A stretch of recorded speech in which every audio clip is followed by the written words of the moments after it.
Welcome to Learning Photography with Duck. Here's your host, Duck.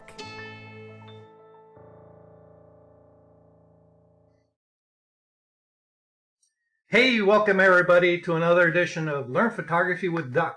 I am your host, Duck, and today we have general Q&A, which, there you go.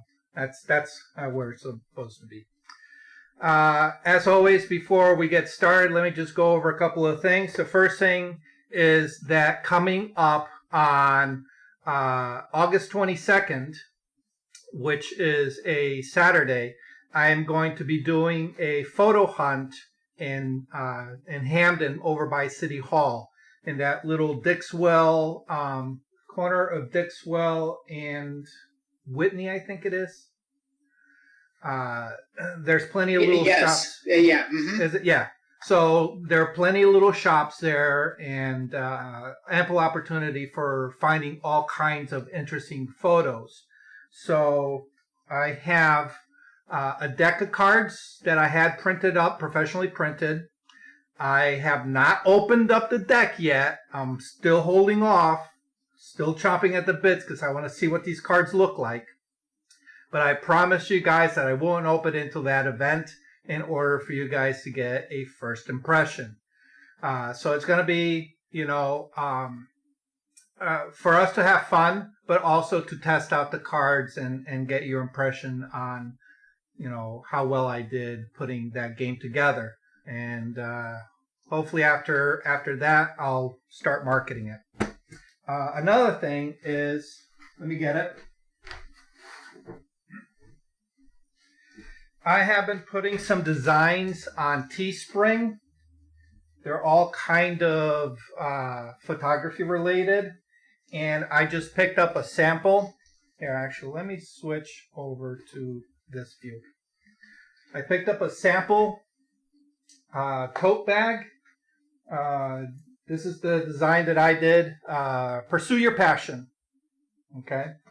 And I gotta say, these are pretty damn well made. It's got a little inner pocket for holding stuff. Now, the reason I like tote bags is because whenever I go on location, I'm always transporting a lot of things.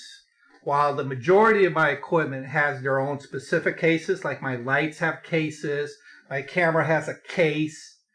I tend to have a lot of sundry items that don't have cases, so really sturdy tote bags come in handy. So anyways, check it out. Learn Photography with Duck on Teespring.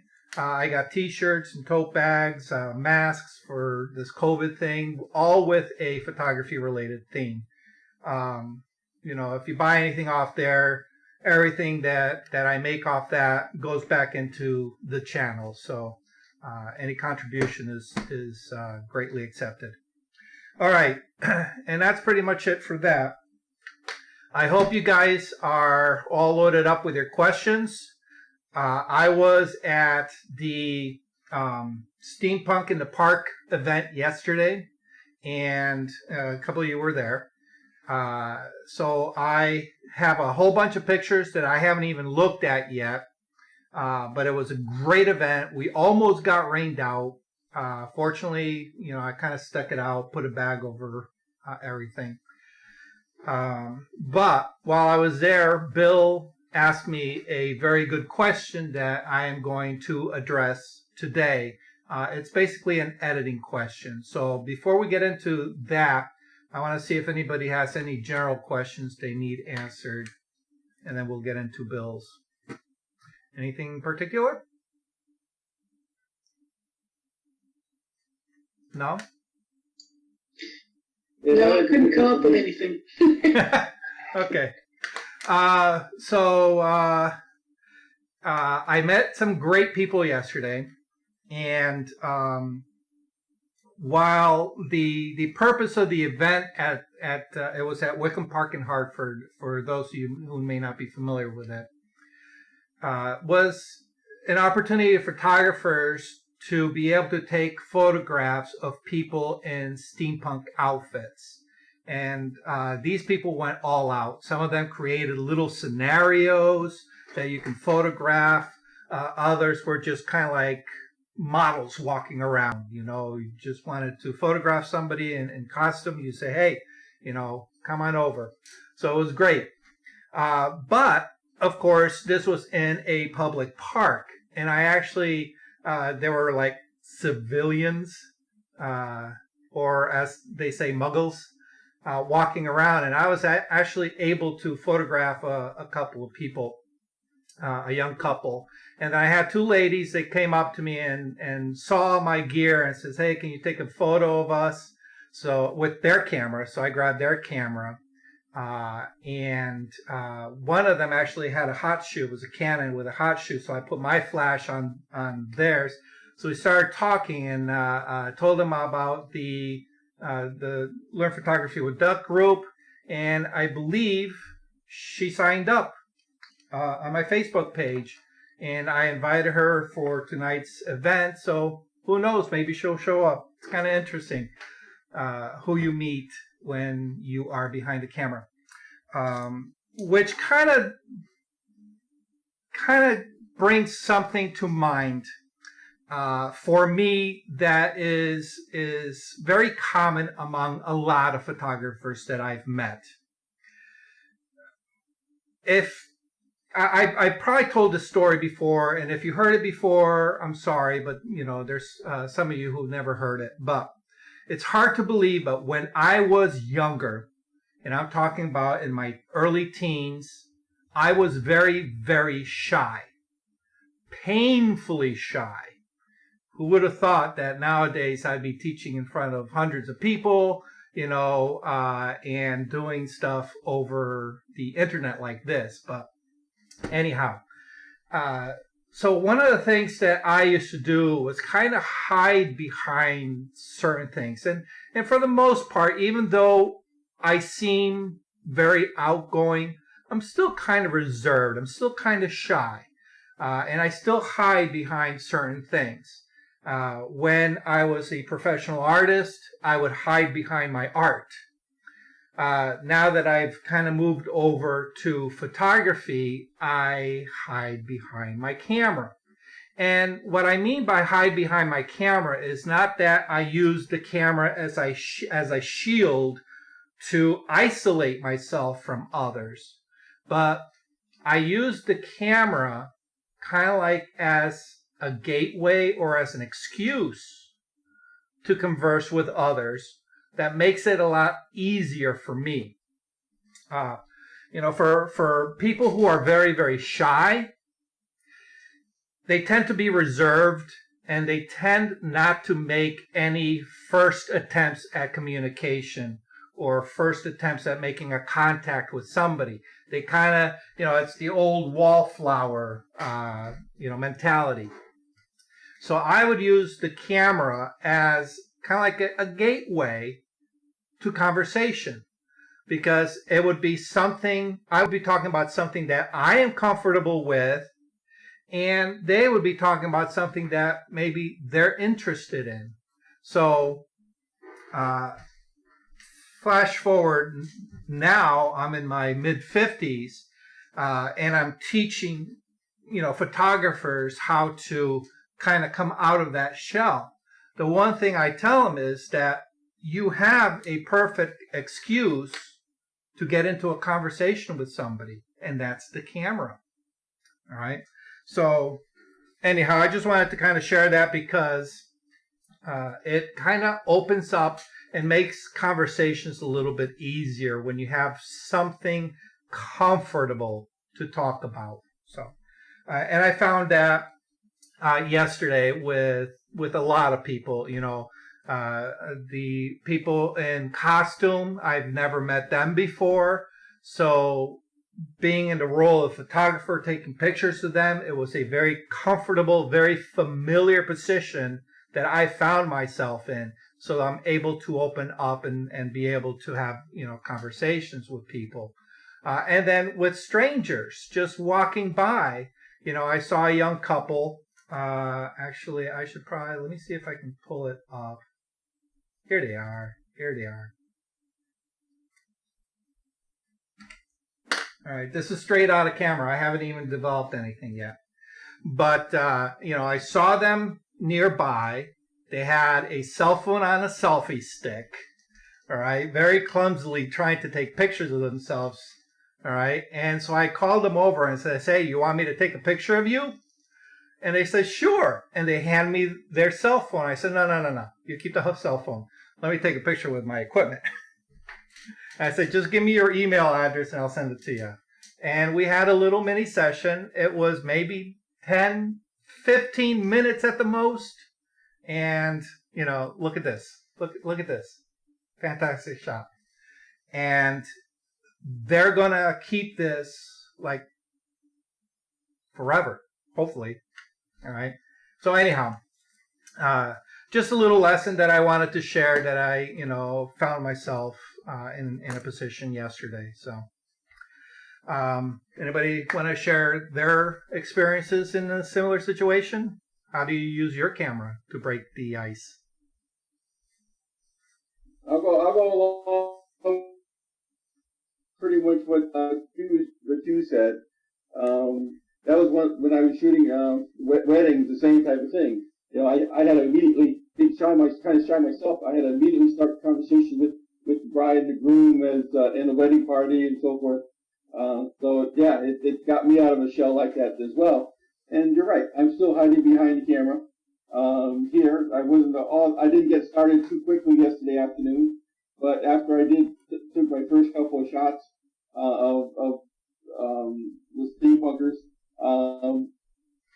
the rest of the afternoon, rest of the 2 hours went by quickly for me, taking pictures of everybody else. Yeah. The type of thing. It's just getting that initial start to a session. Which is usually the most awkward part. Right. Yeah. And since I'm not taking wedding pictures anymore, I'm not shooting street photography. People. I'm all birds and wildlife and landscapes and that type of thing now. Right. So getting out and shooting this particular group kind of helps me, and it helps. It just gives me something else to do. Yep. A different facet that I'm not normally doing on a day to day. Yeah. So yeah, I agree with everything you said. Yeah, and for me, because the majority of the work that I do is studio work. Events such as yesterday's allows me to get out and do something different. Get out of that stereotypical studio mold that I'm usually locked into. So it's a great way to socialize, and of course shoot with like-minded people. So now you were there yesterday, right? Yes. Yeah. Yep. Yeah, I didn't recognize you with the mask Yeah, on, with mask and the hat on. And my camera was covered with the plastic baggie. Yeah. So to keep that dry. Even though I shoot with Sony, I still like to keep it dry. Oh yeah, absolutely. You never know where that water's going to creep in.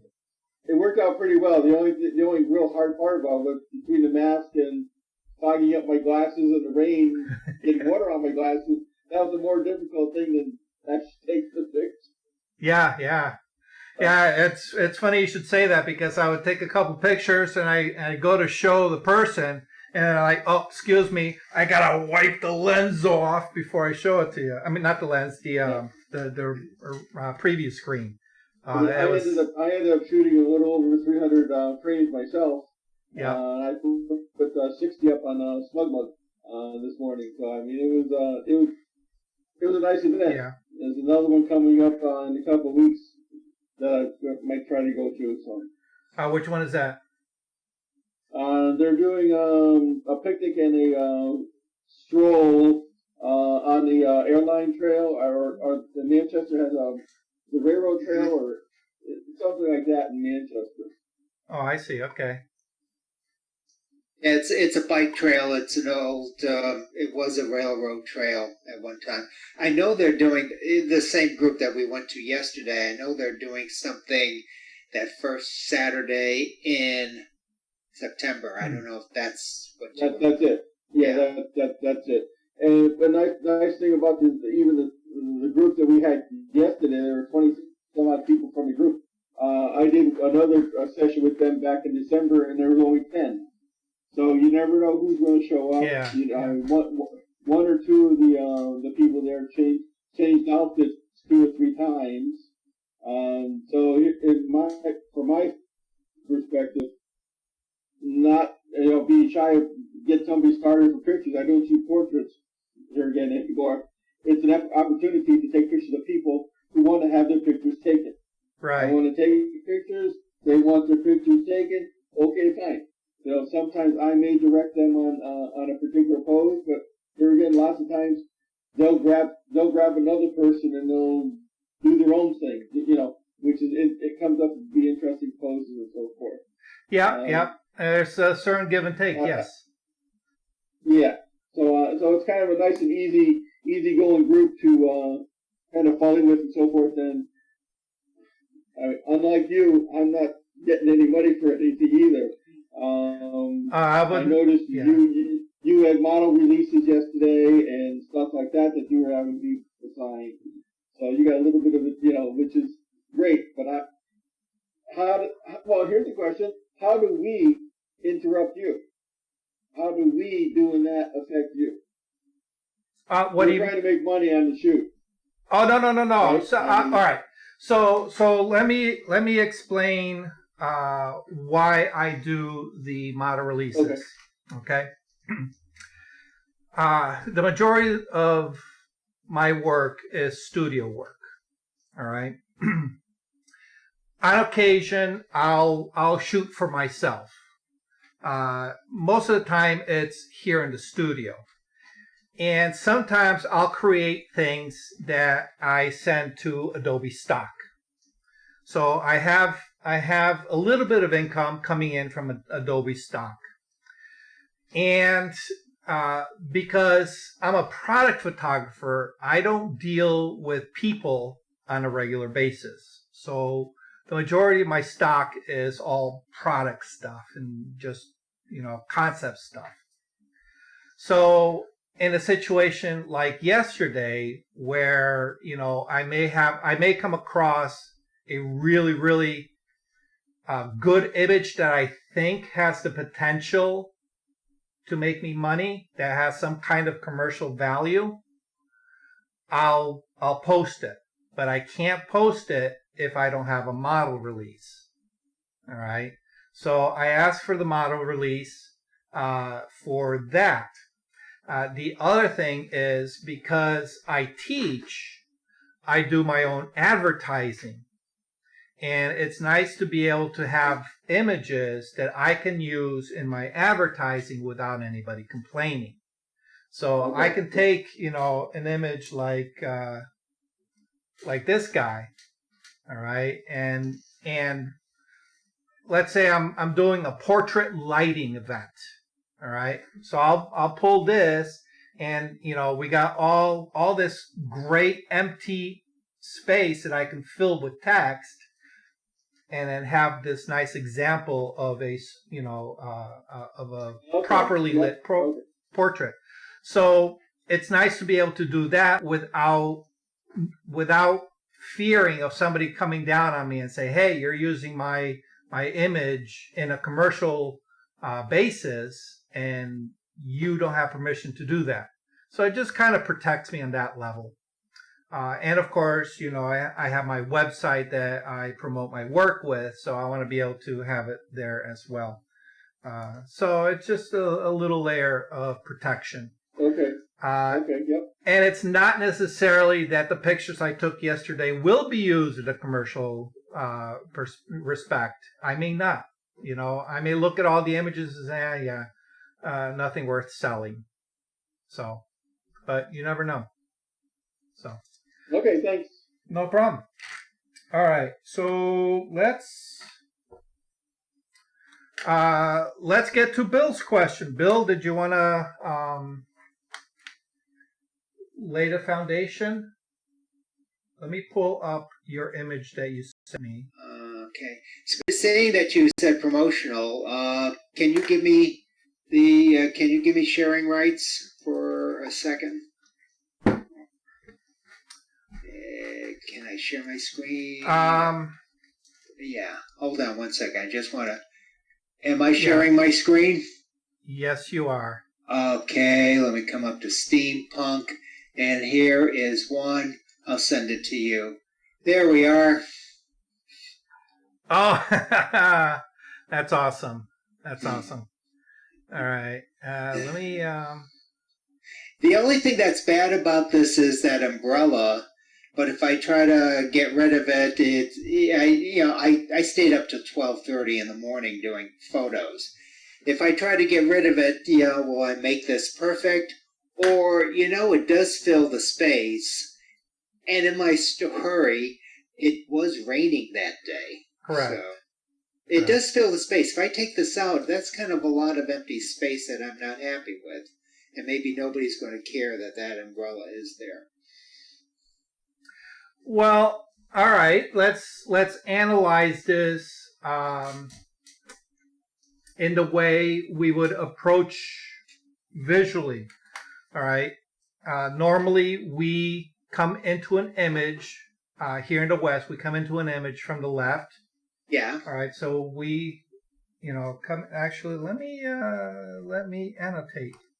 I can do that. All right.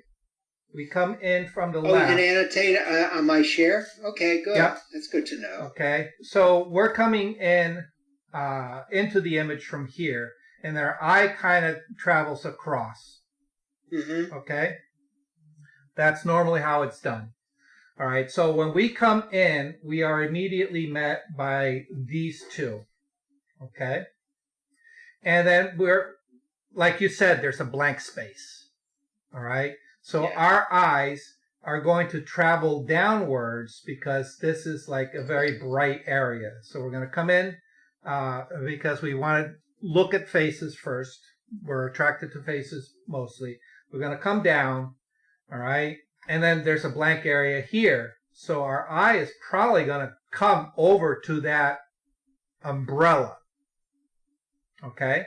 Still traveling left to right, we're going to come to this column, which is going to bring us to the top, and then across to this bright area, and then down to here. All right. Now, mind you, in explaining it, it seems rather slow. But when we do this naturally, it happens very, very fast. We make all these little changes very, very quickly. All right. And then, of course, we travel down the bright area, get to this empty area, and then come back up here. All right. Make sense? Yes. So having that umbrella there is kind of like that little bridge to that column. Okay. So that's why it really doesn't bother me that umbrella is there, That's what I was wondering. It's like, okay, it's something that shouldn't be there, but if I take it out, then it's going to bother me. Yeah, the emptiness there is... Okay. There's the other side to it, okay? Yeah. It will bother you because you know what you removed. Oh, okay. But if you show it to somebody else, they don't have that frame of reference. Mm-hmm. They're going to come into it with no umbrella there. Yes. All right? So now, once they see the no umbrella, and then you in conversation say, yeah, I took something out, and they say, oh, show me what you took out. And then you show them the picture with the umbrella, they're more than likely, 99% of the time, they're going to say, oh, yeah, I like it better without. Because that's what they were introduced to first. Oh, okay. Okay? Mm-hmm. So visual language is kind of weird because it's a psychological language, Okay. So yeah, I don't mind the umbrella there because, and also like you said, it kind of tells a little bit more of the story, all right? Because if you notice, my light's wrapped in plastic, so that being wrapped in plastic and then seeing the umbrella, it just kind of matches. Okay. So. The one thing that I did take out of here was there was a cell phone on the bench behind you, so Okay. I took the cell phone out. Oh, okay. See, I would never have known that, and I would never have questioned it. And if you showed me the cell phone, I'd go, yeah, it looks better without. So. But that was a fun I'll stop sharing. That was a fun afternoon, and I'm glad it did stop raining long enough to do something. Cool. All right. So, did you want to explain this particular image? Okay, and if you could show what I did, that would be good. I wrote down what I did. Okay, cloudy day. I wanted to take a picture. This is the best I could get. Okay. Fine, I'll come home and deal with it. You notice I don't mind a sky if there is some blue in it or hints of blue, right. Like it's not a completely white sky. In fact, it looks good if you have a sky that's not perfect, that's a mixture of clouds and some blue, because it gives it a little texture. In fact, sometimes I like it better than just a plain blue, because it sort of gives you something. Right. And things do happen on the water. Case in point, if you do a lot of water stuff or sailing or whatever, most of the time the weather is not good, but you're having a great time. It's much better than being in the office.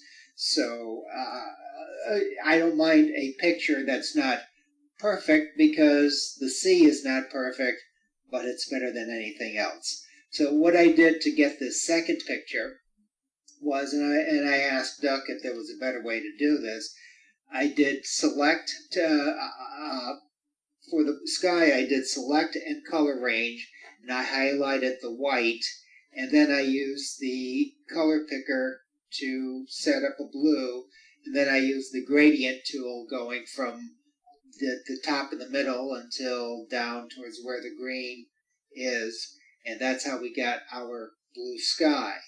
For the water, I highlighted the water. I can't remember if I highlighted it with the tool or with an adjustment brush, but I highlighted the water, which was a horrible looking brown.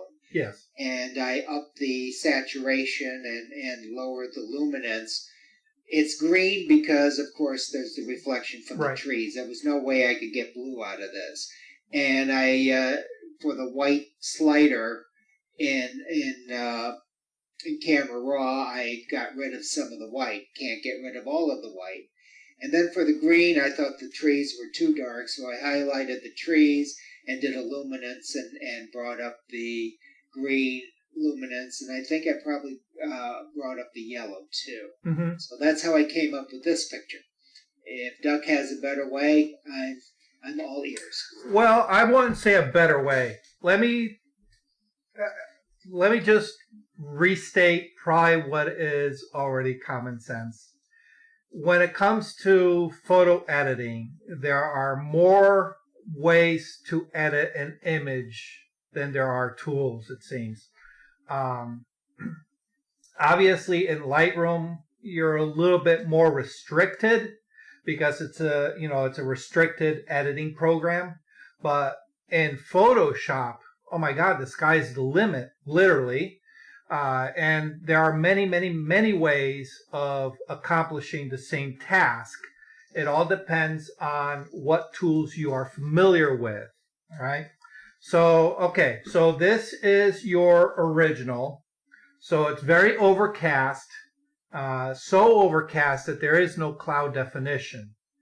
And so there, even with sliders, you really can't pull anything out of that sky because there's just nothing there. And of course, when you have a very overcast sky, what often happens is you tend to get a lot of saturation, color saturation, because you're not dealing with a very heavy contrast scene, okay? But because your exposure is a little on the underexposed side, we're losing some of that saturation, okay? So I don't know if that made sense to you guys. But just realize that when you're dealing with light that's not very contrasty, you gain saturation. When you have a lot of contrasty light, very bright light, very dark shadows, you tend to lose color saturation. That's why, photographers love when they see clouds in the sky, because they're going to get richer colors. All right. And that's the case here, because even though it's a little bit underexposed, you can see how rich these green colors are. All right. I mean, look at that. That's very, very rich green. Okay. But because we have a very bland sky, which is also reflected in the water, it kind of mutes the entire image down. All right. So this is my first attempt. This was done just in Lightroom. Just in Lightroom. All right. And I want to contrast it a little bit with yours. And this is nothing against your editing, Bill. All right. Because it looks like you like really, really rich, saturated colors. Yes. All right. You have a lot of very bright blues, very bright greens with some of that yellow coming through. Okay. I did not push it that far. All right. I could have, I just chose not to. Okay. And I might even do it here. Who knows? But what I did is, oh, wait, one more point. Now on yours, was this done completely in Lightroom? Photoshop. Oh, Photoshop. Okay.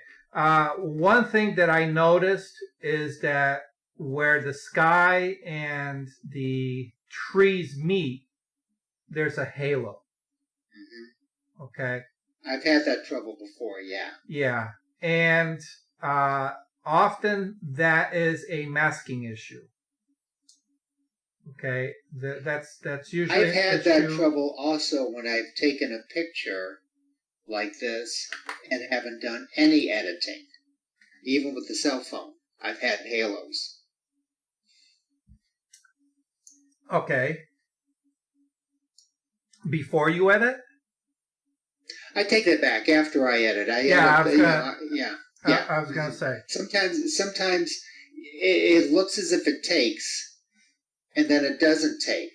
Right. Okay.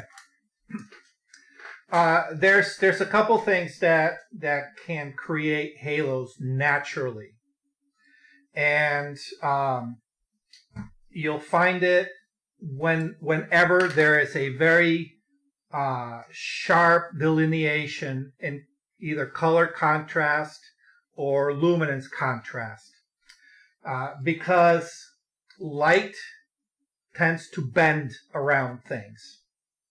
All right. Whenever you place a light behind somebody and you see that rim of light, like on their shoulders, or the hair light, what's happening is that when it hits the fabric, or when it hits the hair, it wraps around. All right. That's why you can very easily burn what's called burning out hair.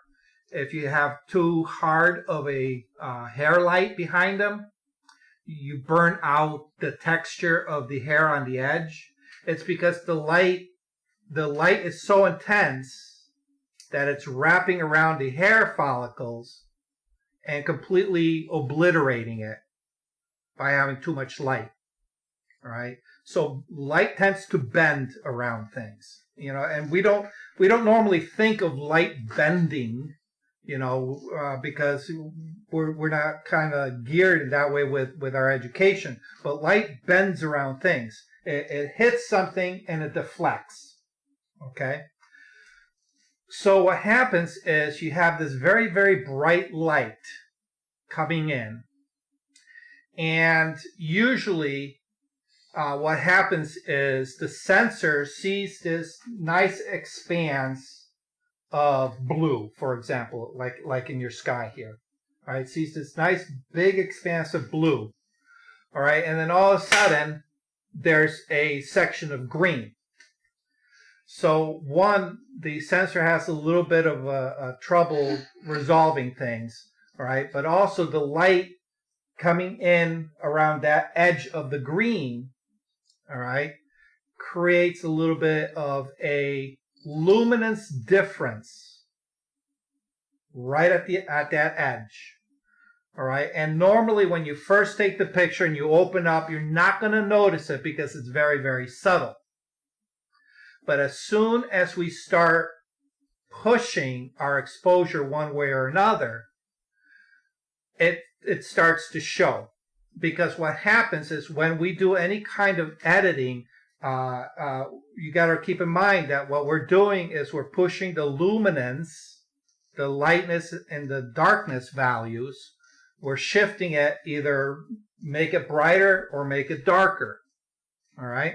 And usually when we start shifting to make it brighter, it's not a equidistant scale. It's actually a logarithmic scale. So the further you go away, the greater the difference is. All right? So if you just make a small little adjustment, it's very minute. All right? So if you go like a third of a stop, 2/3 of a stop, you may not notice anything because it's a very low difference. All right? As soon as we start getting to 1 stop or 2 stops, we're increasing the distance. All right? So it becomes greater. All right, so here's an analogy. You have a rubber band, okay?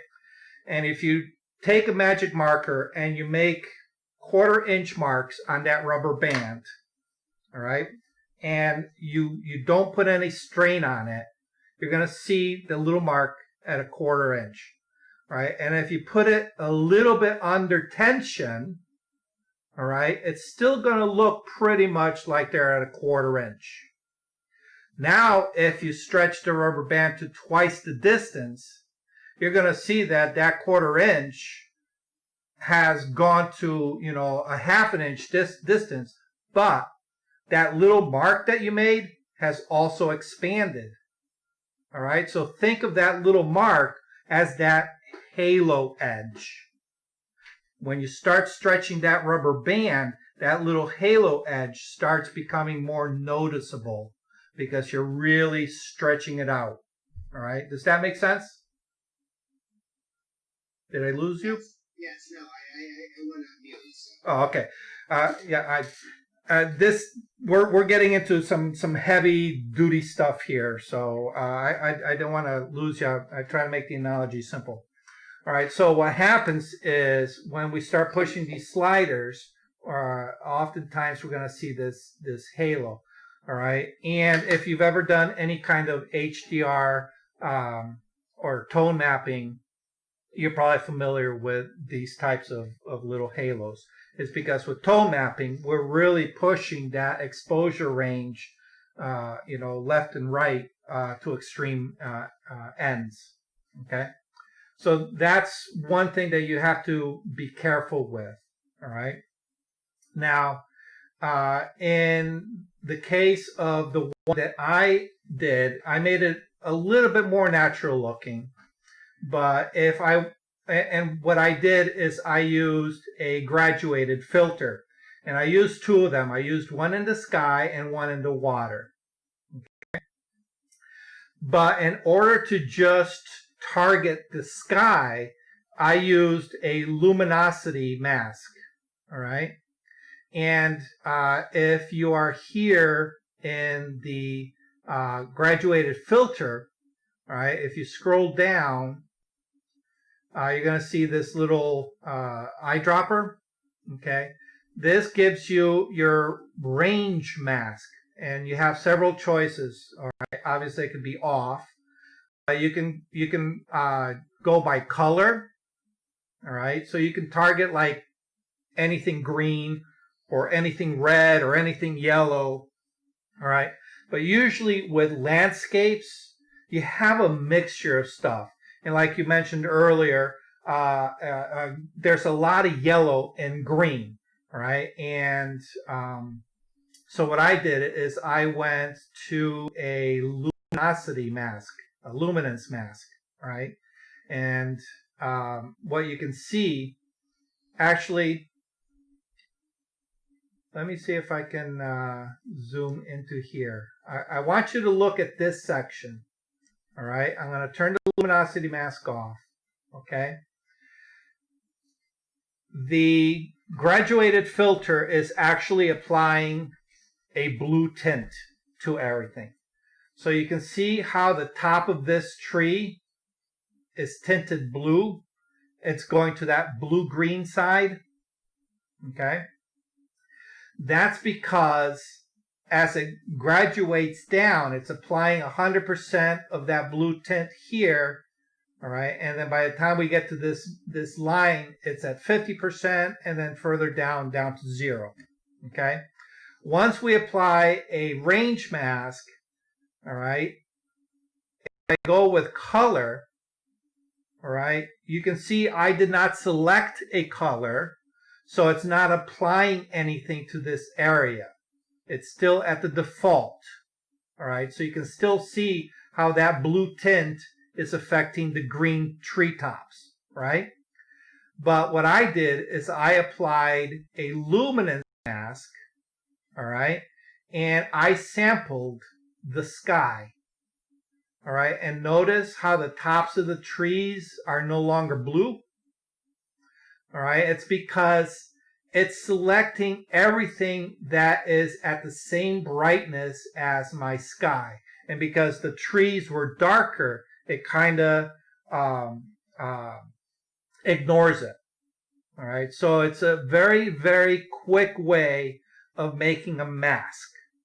All right, now I want you to remember this because I use a very similar technique in Photoshop, and I'll show you that in a little bit. Okay, so the way I use the luminance range mask is I drew my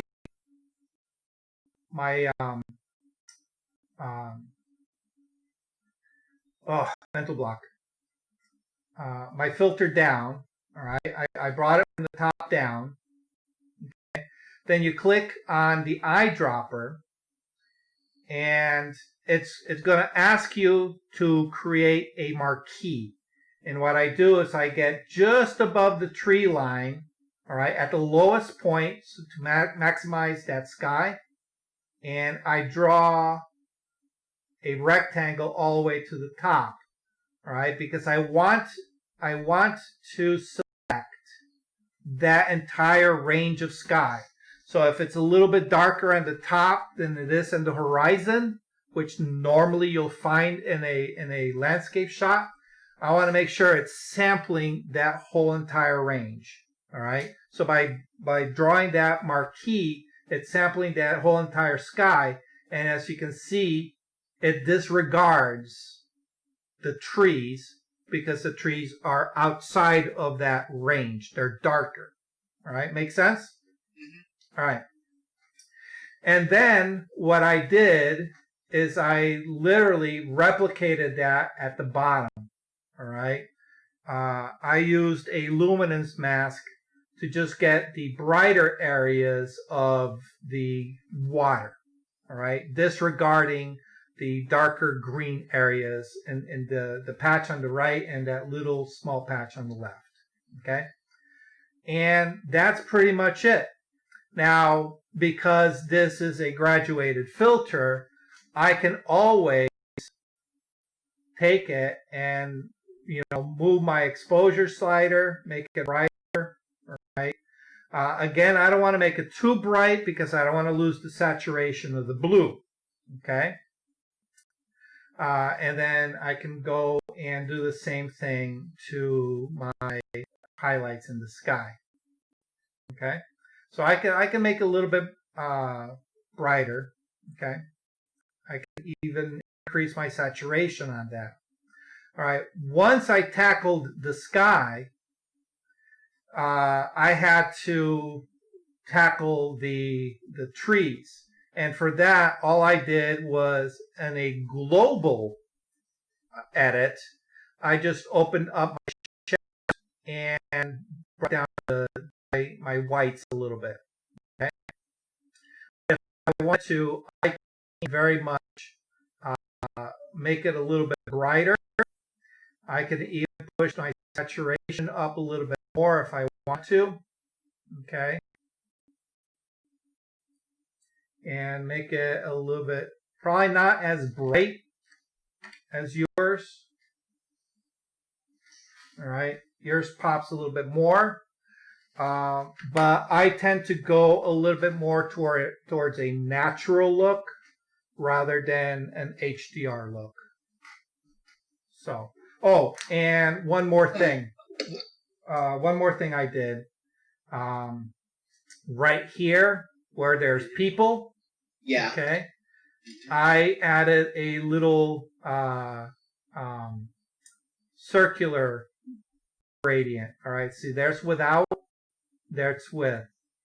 All right. So all it did is I just added a little pop of brightness. Oh, okay. All right. Mm-hmm. Just where the people are, in order to make them stand out a little bit more. Okay. All right. So that's pretty much what I did in Lightroom.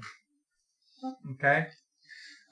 So you can see, just with the limited tools that Lightroom has, it allows you to, kind of get quite a bit done. All right. The thing it cannot do is it cannot give you clouds. There are no clouds there, so we can't pull any clouds out. And for that, I actually went into Photoshop and I got this image. Ooh. Okay. Mm-hmm.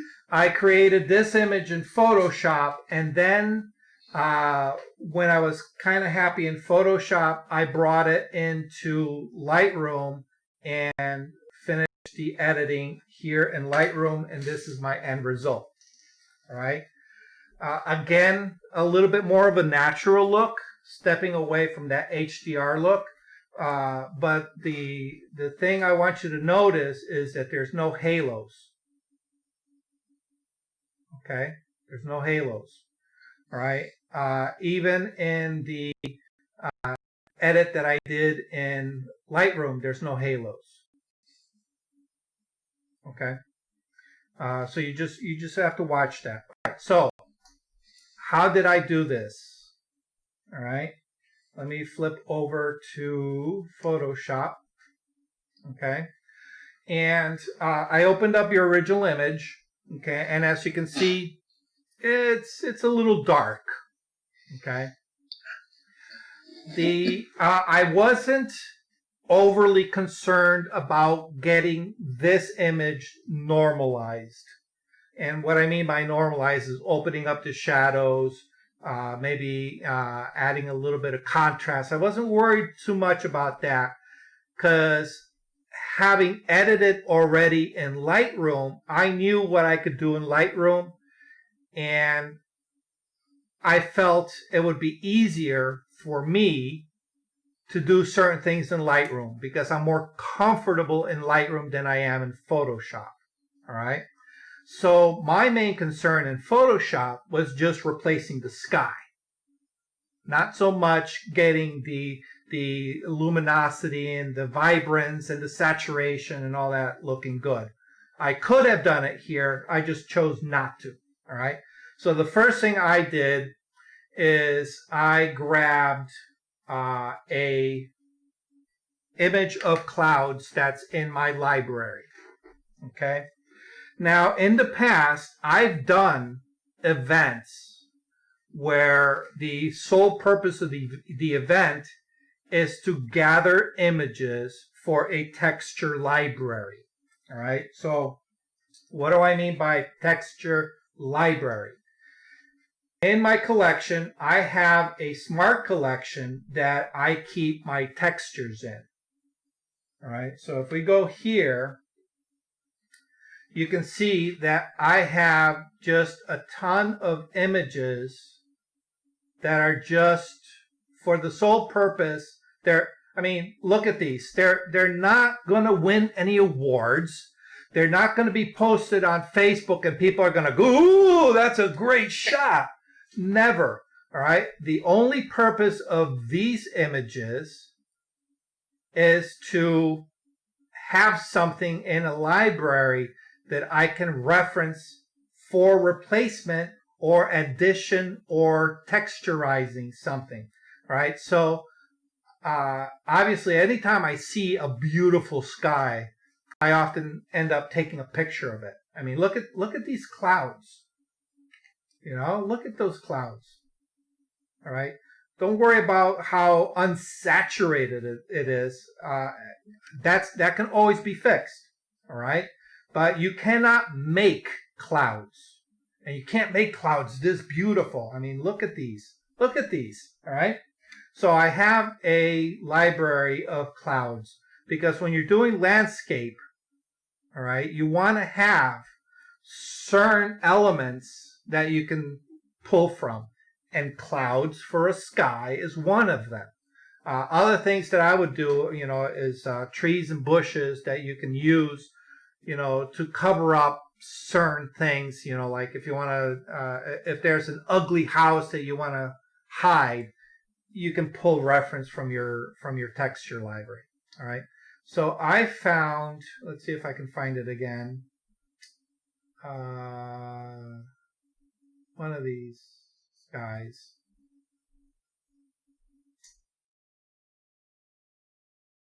Where is it? Ah, here it is. I found this sky here that I felt would match yours.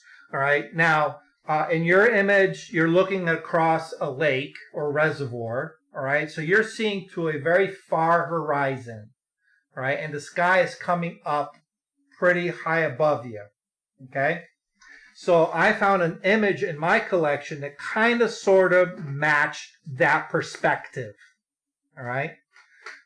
So I felt this one worked well. So I took this and I imported it into Photoshop. Where's my Photoshop? Okay. I imported it into Photoshop, and I don't care about the building. I just want the clouds. Okay. And I popped it in. All right. And let me just actually turn off. Oops. Let me turn off that. All right. That's the placement of the sky without any mask applied. All right. So let me just turn this on. All right. So this is your. All right. This is your tree line. Okay. So I made a duplicate and I erased the sky and the water area. Okay. And then I dropped in that upper sky. All right. So that building is just behind this little tree line. All right. Because I wanted the perspective. Okay. And then I made a copy of that and dropped it into the bottom part, the reflection. So I flipped it and put it underneath. Okay. And let me see. Let me take that. I have a. Okay. Let me turn off the. Oops. Let me turn off the mask. Okay. So that's what it looks like with it underneath here. Okay. So you can see the building above. Again, I'm not worried about that because I'm going to mask that out. I'm just looking to match the upper part with the lower part. Okay. So I got my two skies in. All right. And I went and masked out the two areas that I didn't need. All right. So now I'm getting a reflection. Okay. And then the rest is all a matter of making all the elements match. Okay? So oftentimes when you have a much brighter sky than your landscape, you have to make the landscape match the sky. All right? Now again, remember, I'm going to do a lot of the heavy lifting in Lightroom, but I still need to kind of sort of make it match here in order to make the Lightroom stuff work properly. Okay? So the first thing that I needed to do is make the sky match my ground. All right? The first thing I wanted to do is make it a little bit brighter. All right? And I wanted to make my ground match the sky, so I added curves adjustments. All right? So curves adjustments for the sky to make it a little bit brighter, and a curves adjustment for the land to make it a little bit brighter. Okay? Then I said, you know what? This water is not crystal clear reflective. It's not a mirror. We need to make it match a little bit more. All right? So I placed my original, the original image of the lake as a bottom layer, and I gave this a little bit of an opacity. All right, 80%. All right, 80% opacity.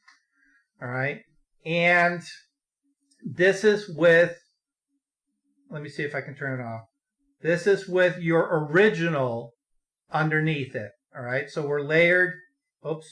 We're layered your original, my replacement sky with an 80% opacity. All right, so that way some of that underlying texture would come through, but unfortunately it wasn't reading properly. As you can see, it's not picking up enough of that texture, all right, or the color, all right, because like you said, the water had kind of like a greenish cast, and here with the blue sky overlay, I'm kind of killing that cast, all right.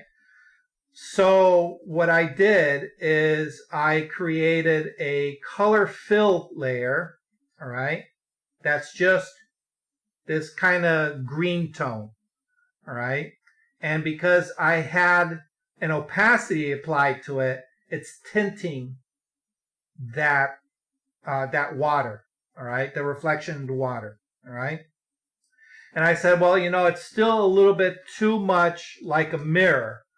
So I replicated this layer. I did Control J, duplicated the layer, ran it through a filter that gave it a ripple effect, and then I overlaid it. All right. Okay, and you can see how it added that ripple texture. The only problem is it's a little bit too much. All right, so I dropped the opacity on that down to 30%, and it made it look a little bit more natural. All right, and where's my 30%? What happened to my 30%? There we go, 30, oh, not 3%. I can type 30%, there we go. All right, so that 30% allows it to blend in with the more natural layer below it, okay? And I was able to get this image. Now, if you look at it, it's still kind of dull, all right? I didn't do anything with the vibrance. I didn't do anything with the overall luminosity. I could have. Very easily, I could just go to the top of my stack, go ahead and add a curves adjustment layer, all right, and give it a little bit of, you know, some oomph, all right. Maybe add a hue saturation layer and pumped up my saturation, All right. I could have really gone all out here in Photoshop. But like I said, I really wasn't too interested in that. What I did is I saved it, went back to Lightroom. All right, let me get back to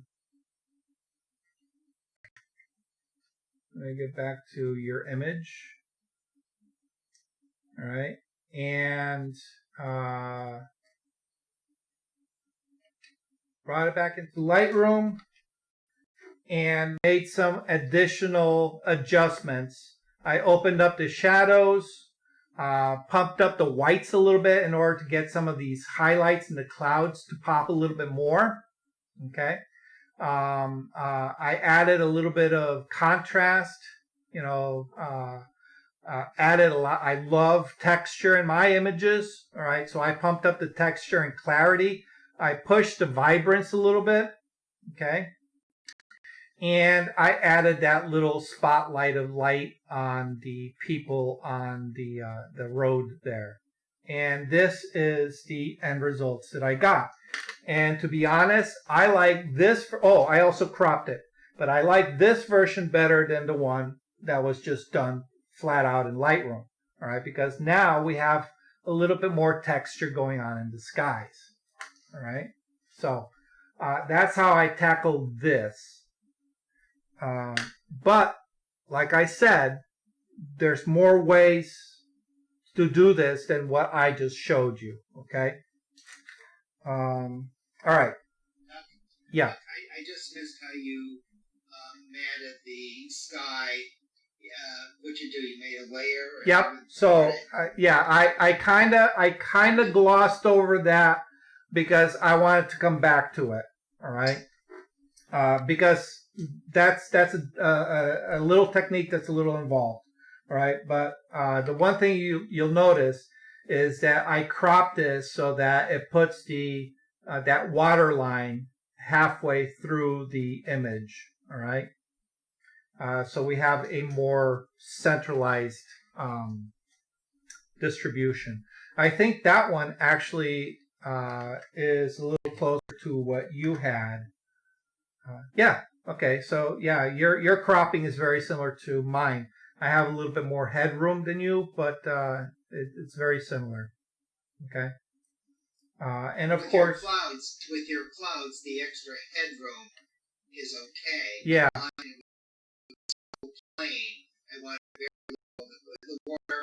Mine, the water was so plain, and the sky was plain. So that's why I made mine a 16 by 9. Right. Right. Okay. Let me see.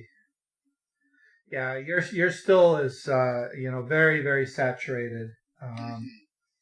I don't. Let's see. Let's see if I can push the saturation. Maybe if. Okay, I wasn't talking directly into the microphone. Maybe if I had made that where I upped the luminance, but not up the saturation, that would have been better. Yeah. Okay. Yeah, that's looking a little bit. Yeah, your sky is a lot more blue. Mm-hmm. Kind of like a darker blue. But I can probably, if I add a graduated filter on top of this, and instead of doing a color burn, let's do a temperature change.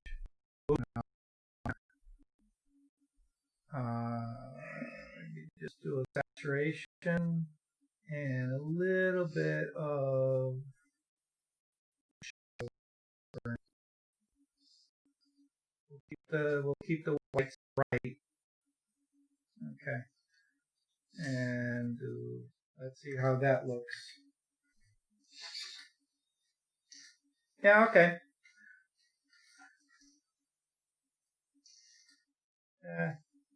Maybe a little too blue. The thing is, keeping believability. And when the clouds start tinting blue, it starts reaching out of the realm of believability. So, okay. Now, let's go back to Photoshop.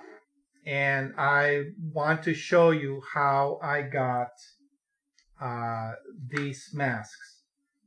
Okay. All right, let me turn off. Come on. I'm going to turn off all these layers except the base layer. All right, actually, let me go ahead and I'm just going to group all that. Okay. Oh, that's what I did. All right. Okay. So in this particular case, you have an image that has a heavy contrast between the sky and the ground plane, all right, or the tree line. All right, so we can use that to our advantage in order to make a fairly complex mask fairly easily. All right, although you probably don't need to make one too easy. All right, with your layer selected, you're going to go into the channels. All right, channels. All right, and you're going to see, of course, the RGB channel, which is all three combined. But right below it, you're going to see red, green, and blue. And these are the individual channels. All right, and if you click on any of those, what it does is it shows you just that one channel, hides everything else. So in this case, I'm highlighting the red channel. I'm hiding the blue and green. All right. So remember that trick question that I ask everybody? Does your camera take color pictures or does it take black and white pictures? Anybody never hear me say that one before? Jill? You've said black and white. It's always black and white, and here's the proof. Mm-hmm. All right. Okay. This is just one channel. It's red. You see any color in it? All right. No color. It's all luminosity, shades of lights and darks. Here's the green channel. All right. Shades of lights and darks. All right. Here's the blue channel. Again, shades of dark, lights and darks.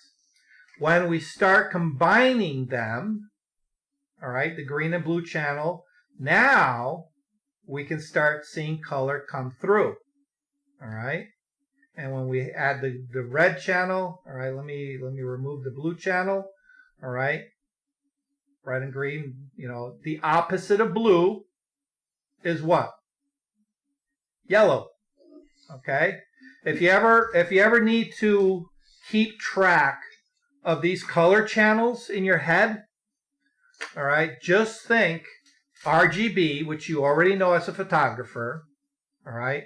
But the one you have to now learn is what printers use. It's CMY, well, and they also use K, which is black. C for cyan, M for magenta, and Y for yellow, all right? So you take RGB, CMY, they're opposites of each other. So the opposite of red is cyan. The opposite of green is magenta. And the opposite of blue is yellow. All right. So here we have the red and green channel together. All right. And the blue is off. All right. So the opposite of blue is yellow. All right. The opposite of green is Magenta. Magenta. There we go. So the red and blue channel together makes magenta.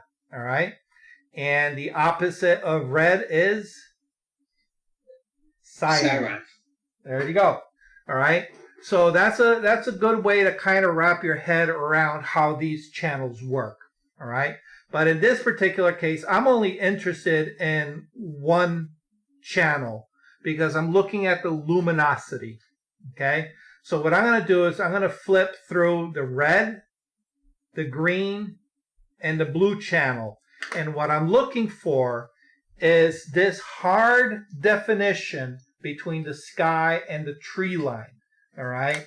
And the best one that gives me that hard definition is not the red.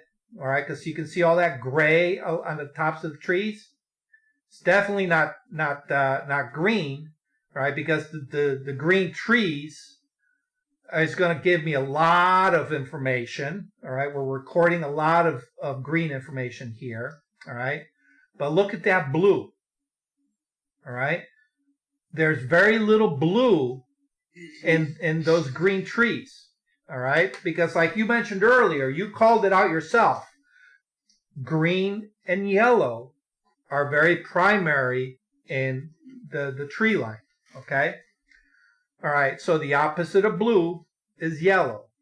All right, so that gives us blue is going to be our more contrasty channel to use. All right, so what I do is I control click. All right, control click on the channel, the blue channel, and you can see. Well, I don't know if you can see it there. I can see. The little marching ants. Okay. Yeah. All right. So what this is doing is this is selecting the brightest parts of the image. Anything middle gray and brighter are being selected. Okay. And I'm going to go ahead and copy, Control C, copy. And I'm going to go back to my RGB and get back into my layers. All right. And actually it's still selected, so I can go ahead and make a mask. All right. And why is this? Come on. All right. If I go all the way down to the bottom to my masks, this Windows bar is killing me. All right. I'm going to select my layer. All right. And I can never remember this, so excuse me, but I think it's Control click. Nope. Shift click. There it is. All right. Oh, no, it wasn't it. Anyway, what I did is I created a mask, and then I'm just going to invert it. Control I inverts it. Okay. Now, if you notice the checkerboard pattern, it's because that mask is not 100% black and white. All right. So if we look at just the mask, you can see that that's not black. That's dark gray. All right. And this is like a medium gray. All right. So what I want to do is I want to push this upper part into 100% black. So what I'm going to do is image, adjustments, levels. I find levels is easier for this than curves. All right. And the reason I find it easier is because you can see this histogram. All right. Now the histogram is the histogram for the mask. It's not a histogram for the image. All right. It's for the mask. All right. So I can see this first hump over to the left. That's my dark gray sky. Okay. This middle hump in the center, which is just a little off center. It's a little off from middle gray. That's the water section. And of course, this spike here all the way on the right side is everything that's bright white. Make sense? All right. Hopefully you guys, hopefully by this point, you guys know how to read a histogram. All right. So, but that's a quick lesson in how to read a histogram.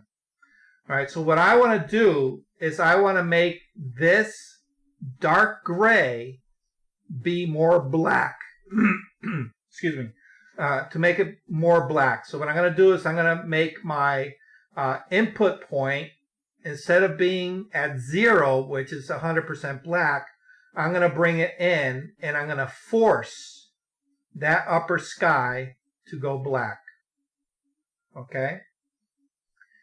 And if I want, I could even reduce some of the opacity in the water. All right? And I'm going to click on OK. And what that does, when I go back out, it's going to really eliminate any textures in my sky. All right. Now I'm going to go back to my here. I'm going to go back to my levels. Okay. Now notice the levels have changed because I've adjusted my output.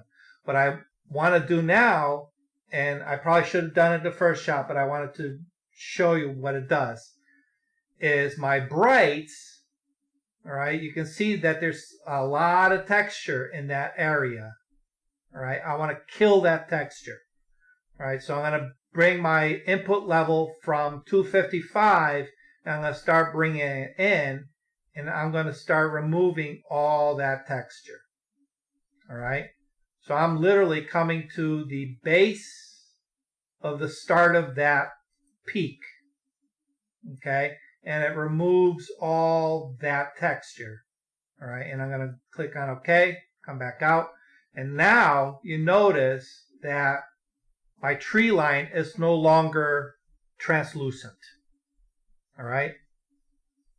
So this is a very, very quick and dirty way of getting a very complex mask without having to do any brush work. Okay. Now, when I add in my sky, all right. Oh, let me kill that mask. All right. Let me bring it up. Oh, excuse me. Let me bring it above. Okay. So when I bring in that sky, all right, remember earlier I said you got to watch out for the halos. Okay. Even though that's a very clean mask, I'm still getting a little bit of halo. All right. You can see it right around the green. Right, and that's again because we're taking light that bent around the leaves, all right, that picks up that green color, all right.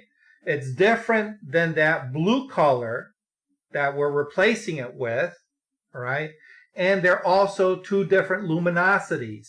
We had a much lighter original sky, and here, where the upper part of that replacement sky is a little bit darker, so it's creating this halo. So we need to kill that halo, and we can do it in a couple of ways. All right, one way is to wrong mask, cancel. One way is to double click on our mask, okay, and use our feather, our contrast, all right, and our shift edge to bring that edge inward. Say OK, and we got rid of the halo. All right? Super simple. Well, super simple when you know what you're doing. All right? So it's just, at this point, it's controlling your mask. All right? And making sure that you get rid of any aberrations. All right? Duck? Yeah. Duck, are you saying that I prefer to deal with Photoshop. Are you saying I should highlight the sky, and to avoid the halos, I should feather like at 5 or 10 or whatever? Well, feather the sky or feather the trees? You're going to feather the mask on the trees. All right. And okay, because I was highlighting the sky, I was playing with the sky, and then I got halos. So. Right. So maybe I should highlight the trees instead and use the. Okay. Well, all right. So here, let me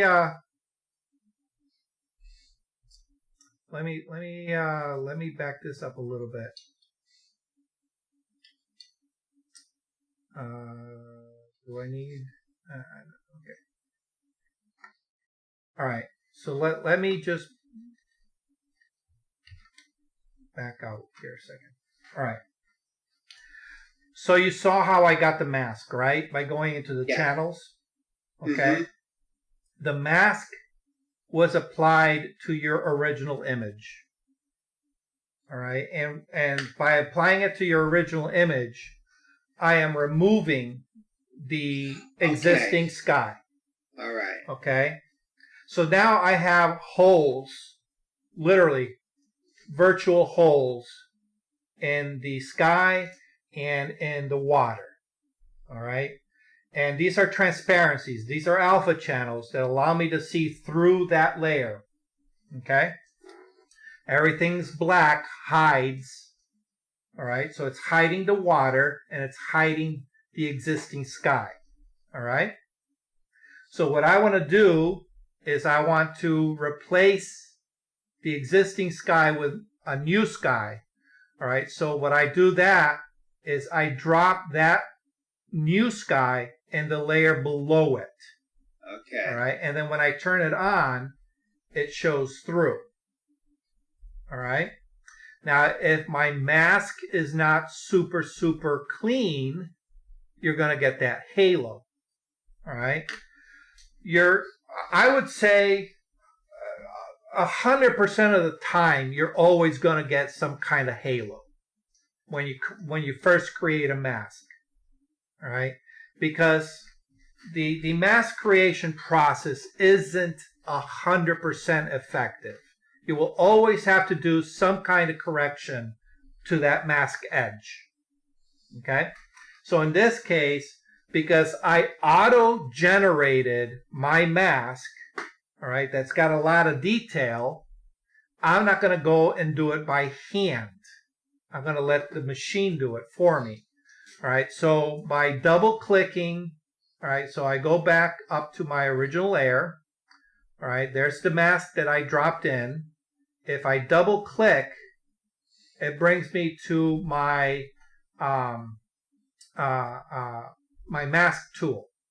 All right, and everything that's magenta, all right, it's my ruby lith. Everything that's red is my ruby lith. It lets me know where the mask is. All right. So what I did is I just zoomed in. All right. And I saw that the halo, while it was there, was rather small. All right. And that's for this particular image. Different images, different quality of mask is going to give you different results. You have to base it on a per image basis. Okay. So in this case, the halo was minimal, but it was there. All right. So I knew I didn't need to add a lot of feathering. All right. Feathering means just softening the blend along that edge. Okay. And usually when I feather, I add a little bit of contrast in order to corral it back in a little bit. Gives me a little bit sharper of an edge. All right. Because when you are auto-generating a mask, you may get some pixelation on some areas along the edge. So by feathering it and then adding a contrast, it removes that pixelation or that stair-step look. All right. So it smooths it out just ever so slightly when you just give it, maybe 0.5, half a pixel of feather. All right. And then, 10-20% contrast. All right. So all that does is it cleans up my edge. It doesn't move it. Now I need to remove the halo by moving the entire border inwards towards the trees or outwards, all right, away from the mask, all right, and that's where you use your shift edge, and then you just increase it until it just comes in and removes that edge, that halo, and you can visually inspect it on your screen when you do that, okay, because you can shift too much, all right, and then you get this kind of like a frayed edge look, all right, where we have these little bits and pieces of plant that are just, floating in midair, all right. So you have to be careful how much you shift that edge. You wanna keep it, natural, okay. And then once you're happy with it, you hit OK, and then you can inspect it, okay. All right, so that cleans up my edge. All right, and now I have my upper sky. I now need to kind of sort of do that to the under part, okay? But because you see the building coming through, I need to get rid of that building because I don't want that building reflected in my water. I just want to use the upper part above it. So I created a mask for that part of the building. All right? And it just keeps my sky above that horizon line. So when I add my flipped version, all right, when I do my reflection, okay, let me make that 100%. Okay, when I flip the version over, all right, it's going to I'm going to add a mask to that, all right, that gets rid of anything up in this area. Okay, so you can see my mask there. All right, if I remove that mask, you can see the building up there.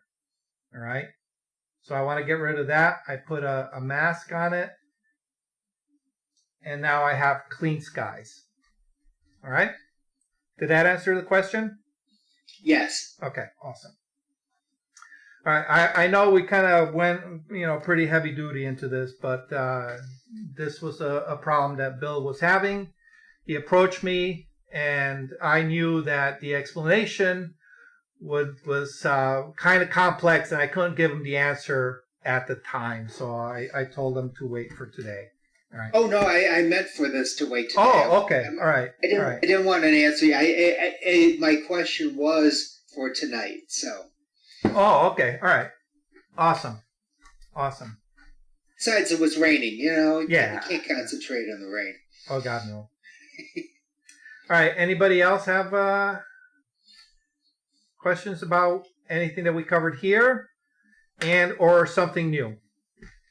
We still got about a half an hour left if anybody needs to cover any other topics or cover something here.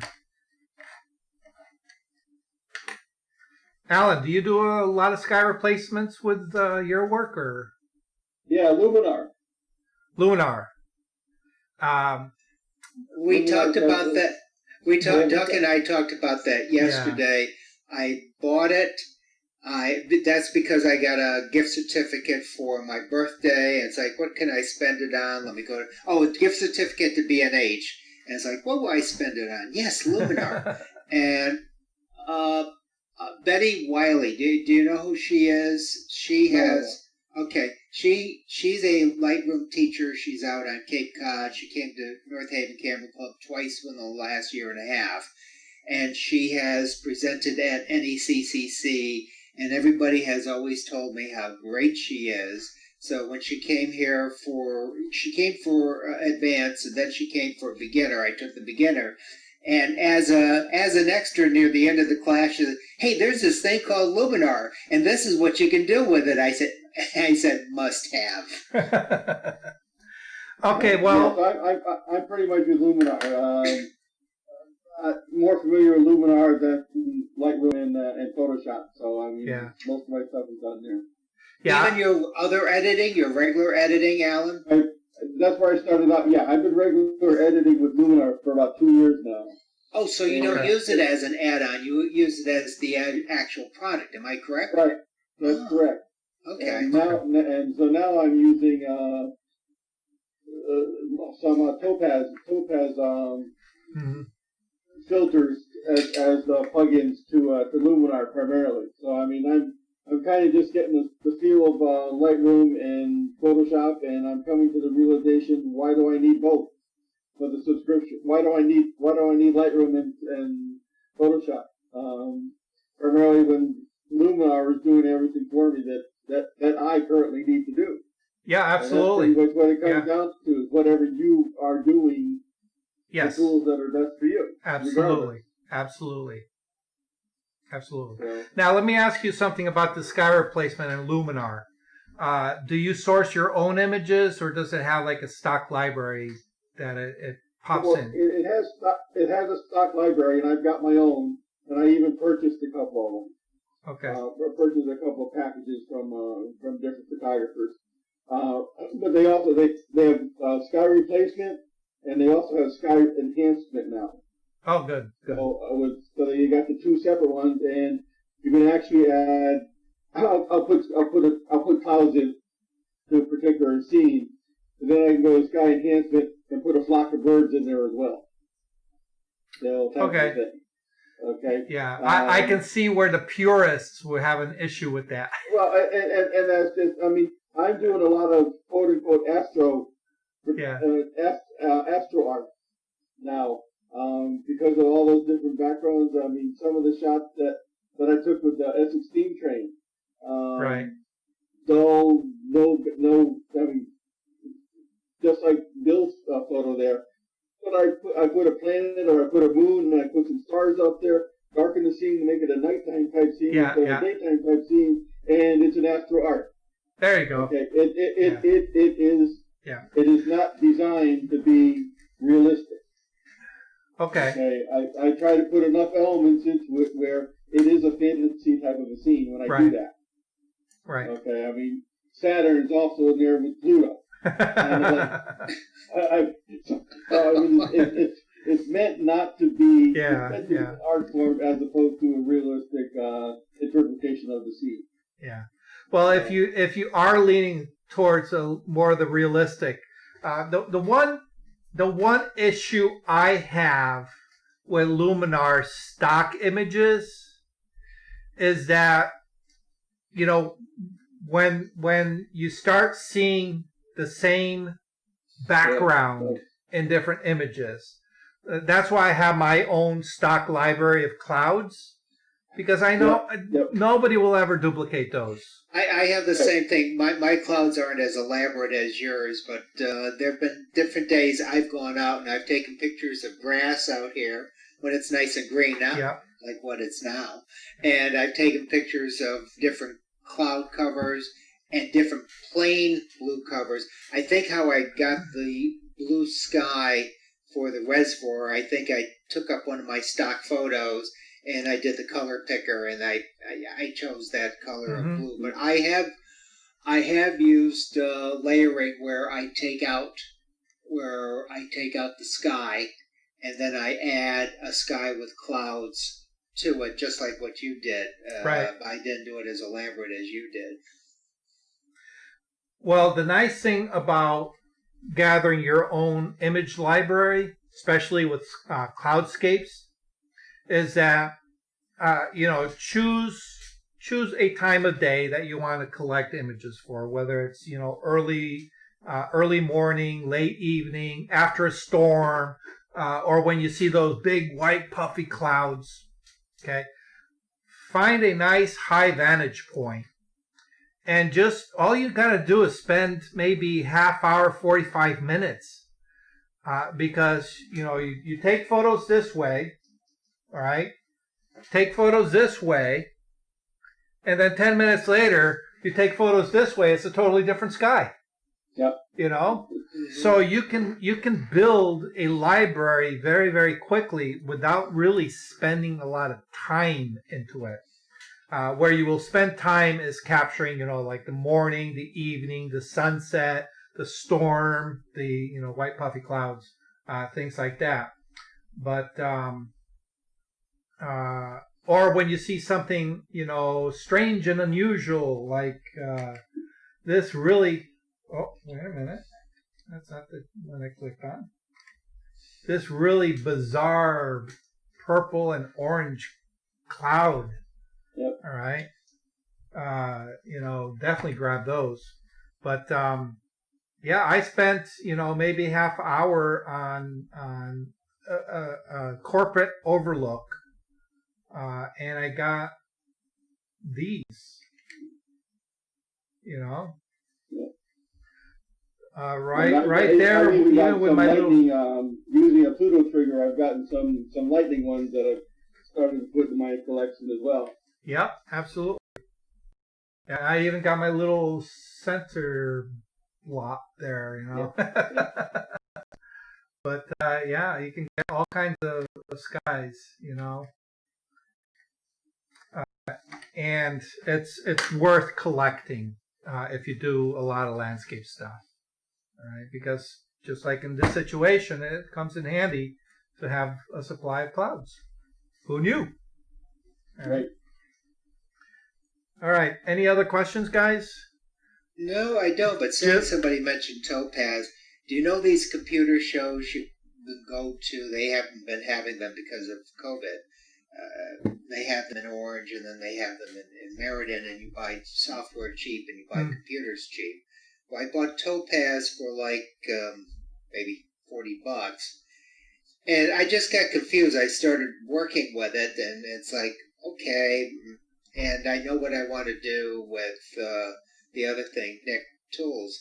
Mm-hmm. But the Topaz I have, this DVD, has Topaz Adjust, black and white effects, clarity, clean, the JPEG, denoise, Yep. detail, and focus, lens effect, remask, restyle, simplify, star effects, and photo FX lab. Yeah, So that's an older version. Yeah, yeah. That's Don't an even. old version. Yeah, that's what they sell. They sell the previous version of a product. So basically, I shouldn't bother with this, I shouldn't even bother installing this. well, I don't know. My opinion would be to use it. My opinion, you're going to be able to use a lot of stuff that's in there. Yeah. Okay. It's just that right now I can denoise. Yes, I was just going to say that. Denoise AI. I can do. It turns some of my pictures that are totally useless and pieces, you know what, into a very usable picture. Okay. Using the denoise AI. I even taken this something you saw something already up on Facebook, Phil, of mine that I used gigapixel on, which right. I mean, it's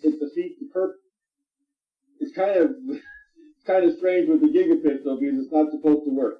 It actually adds pixels in between pixels, and goodness knows what our algorithm is adding, how to choose which pixel to add where, here, and there.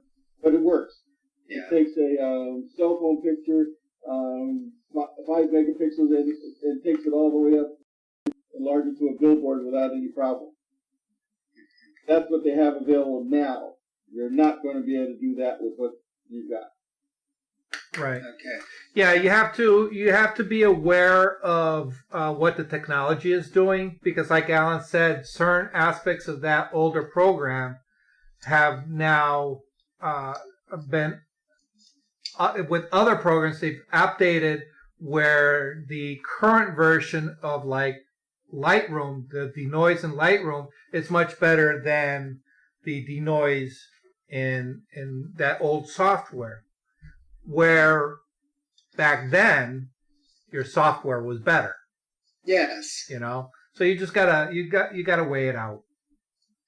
Yeah, it's not that it's useless. You'll definitely be able to use whatever you got and come out with some great prints, just like everything else. You've got to learn to use the tools that you got. That's it. Including your camera, your lenses, your everything else. Well, my thing with any kind of software, to me, it's what I learned first is what I'm most comfortable with, which is why I'm a lot more comfortable with Photoshop than I am with Lightroom. Right. Jill's been kind of quiet. Hi, Jill. And anything you want to add, Jill? No, I'm here. I'm listening and watching and taking notes. Okay. All right. We don't want to lose you, Jill. You didn't lose me. I don't love the camera on me all the time, and I mute myself so you don't hear me. Oh yeah, no, that's fine. That's fine. I just don't want you to feel left out. Nope, don't feel left out. Okay. Awesome. Any questions? No, not tonight. Nothing I tonight? tried to come up with some, but then I had a problem at work and couldn't work on that. So Okay. maybe next month. No problem. Okay. Awesome. All right. Any other questions? Thanks very much, Doc. All right. Thanks, Doc. Bill, what would you like me to do with these images? You can throw them away or whatever. Did you want me to send you the Photoshop file? Send me the Photoshop file. That way you can dissect it. What? That way you can dissect it. Yes. Okay. Yes. Dropbox will be fine, or Google Drive doesn't matter. I'll put it into your Google Drive there. Okay. Good. Okay. Awesome. Perfect. All right, guys. As always, it's been a pleasure. We're actually ending about 15 minutes early. All right. We're not doing anything next week. Probably nothing in next week unless I decide to do something specific for the photo hunt. Probably not. But if you're interested in joining me for the photo hunt, go to the Facebook events page. The event is listed there. Go ahead and let me know if you're attending or if you're thinking of attending. It's going to be at 10 o'clock on the Saturday the 22nd, right in the corner of Dixwell and Whitney. There's a little park. It's called Freedom Park. That's where we're going to be congregating. And there's plenty of parking in the area. You can park just about anywhere. All right. Across the street from Eli's, behind those stores, there's a municipal parking lot. Yes, absolutely. Yeah. Oh, Yeah, right. and the library's up the street if you can't find anything in there. So Nobody's in the library these days. yeah, exactly. I hate that. So, but I love What it. do you if mean by? guys Is this join us. like a scavenger hunt?